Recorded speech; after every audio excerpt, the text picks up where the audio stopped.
I almost always start apps by building a mock-up of the front end first. We are driven by visual feedback.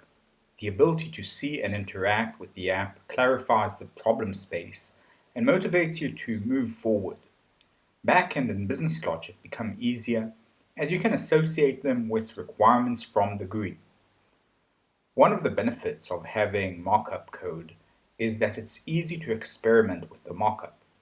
For example, we can comment code in, out, and see how it impacts everything, move UI elements around to judge impact, etc. Before we jump into the implementation of the mockup, we first need to understand what we are building and study the reference. In this case, the reference is the Facebook app, so we'll start by deconstructing it. I'll begin with the login process, which is the first thing you see when you install the Facebook app. There are a few things I'd like to discuss about the login process.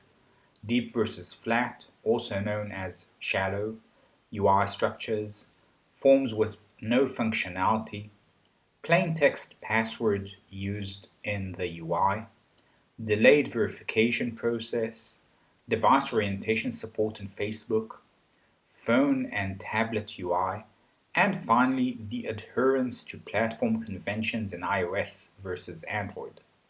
I'll go over all of these one by one, but first let's take a brief bird's eye view of the sign-in UI.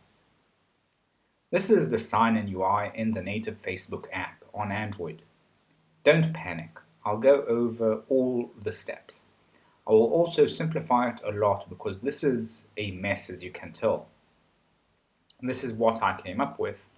As you can see, it's much simpler, but includes a lot of the features we saw before. I'll go over all of this soon, but first let's get back to our agenda. There are two approaches we can take for user input. With Deep, we ask simple questions in each form and dig deep through the forms until we have all the information. With Flat, we show one form with all the information we need. The previous graphic showed a deep approach, whereas the Edit Details form on the right takes the flat approach.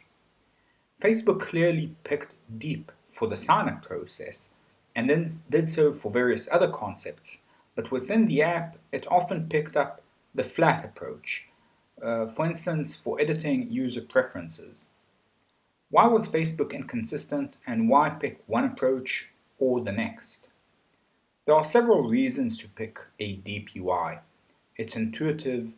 Even those who have aversion to technology can understand the flow of the UI.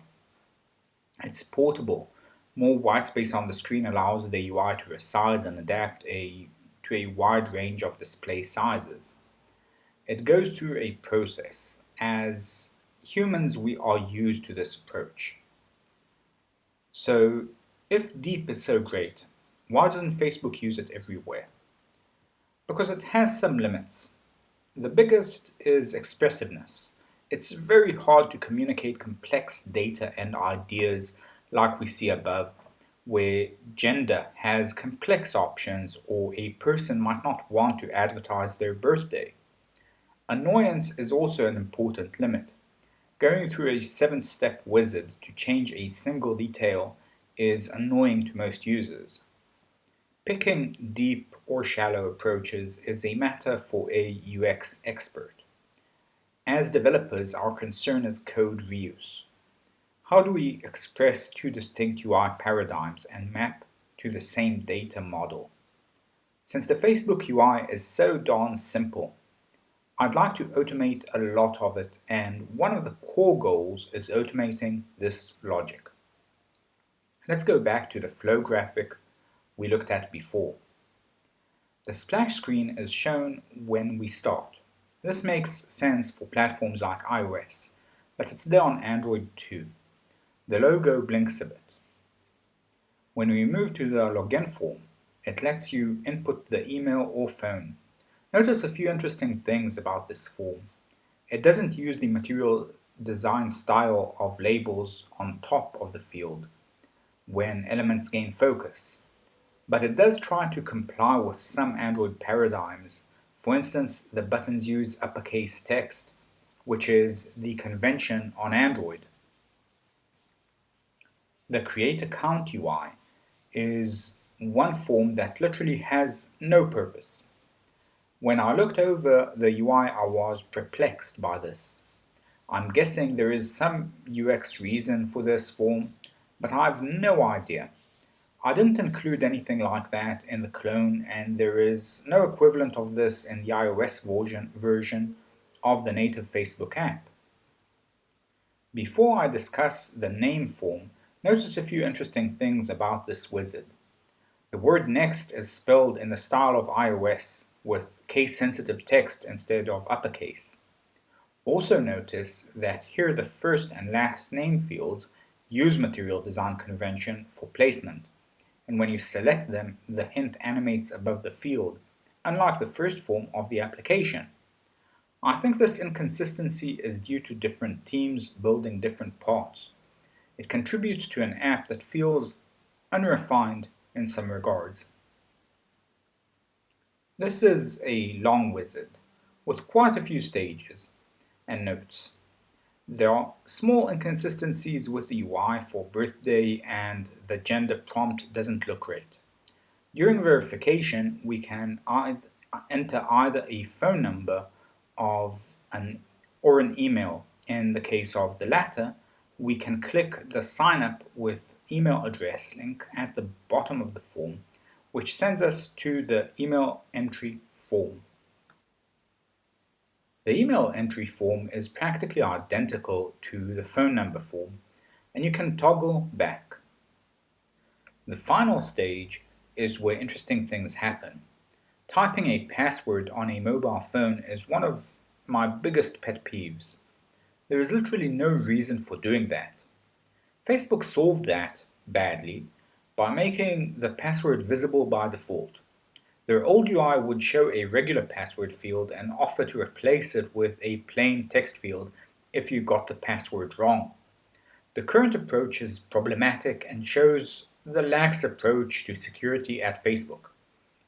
I will still clone that approach even though I don't like it because it's common practice. While we are on the subject of verification, Facebook doesn't verify during signup. I could have given a completely fake email and the process would continue until the end.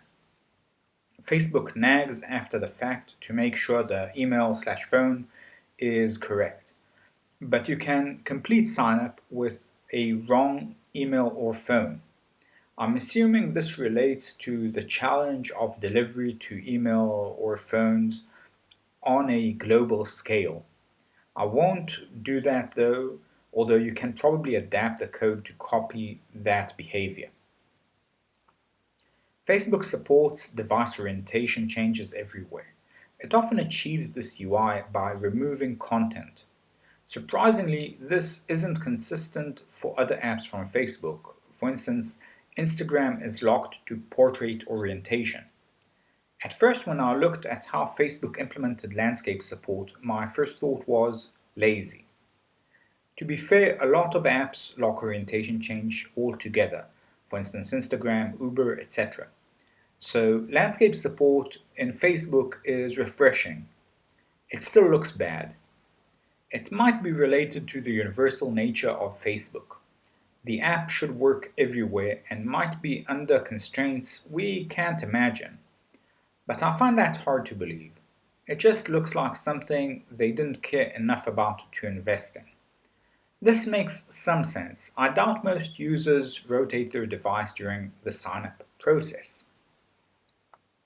Signing up on an iPad is radically different to the sign-up process in Android. It's clear that there are distinct groups developing the application.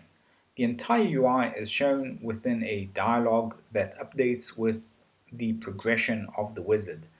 Let's zoom in a bit on the stages. Facebook clearly has two separate teams for iOS/Android. The apps are inspired by some common design language but take very different approaches for some basic UI features.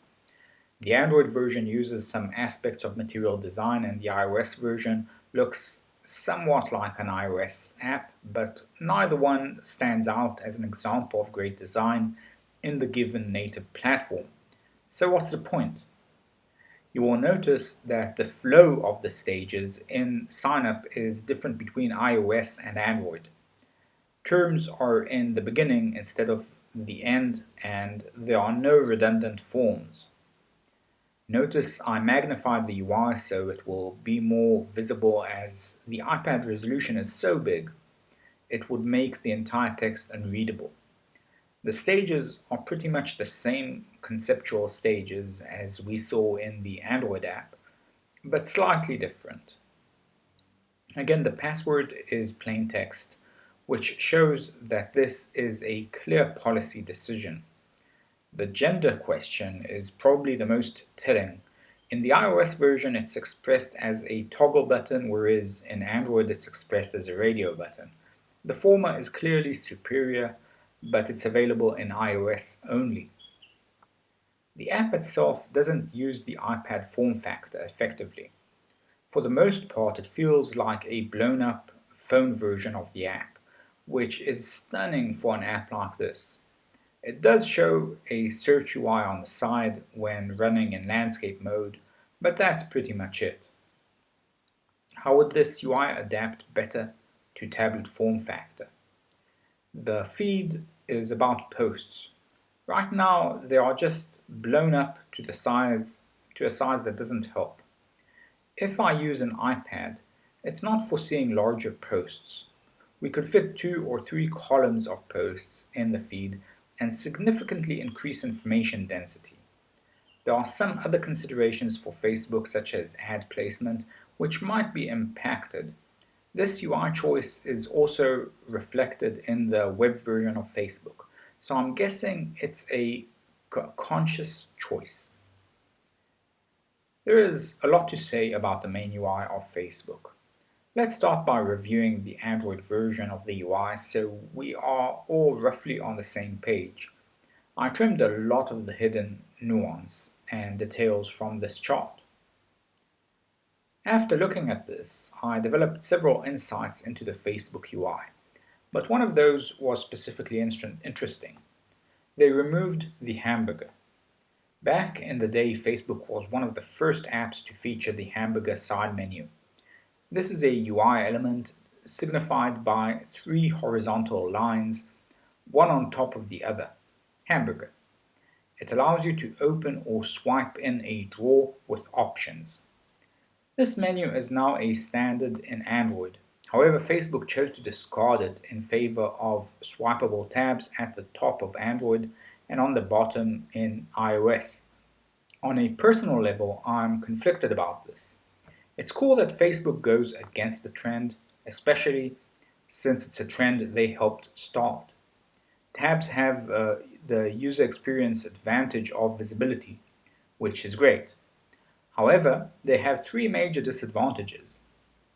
First, they take up extra screen space. Second, they show only an icon. New users might be confused about what these icons mean. Third, it's a step backwards. Tab-based UIs were popular in 2009. Despite these reservations, I'll copy their style in the UI. We built a lot of demos with side menus, so I'll use this opportunity to build something different. I'll come back to this diagram later when we go over the implementation.